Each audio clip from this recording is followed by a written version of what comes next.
তাকে দিয়ে কিছু হবে না, তার কপালে ভালো কিছু নেই, ওর কপালে দুঃখ আছে, এর তো ভবিষ্যৎ অন্ধকার।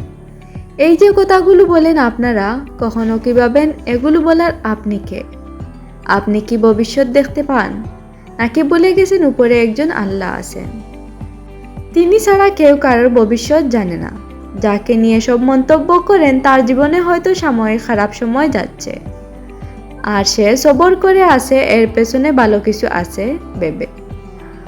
যদি সে আল্লাহর পরিকল্পনার ওপর ভরসা রেখে সবর করে তাকে, তাহলে মাঝখানে আপনি কে তার মনোবলকে নড়বড়ে করার?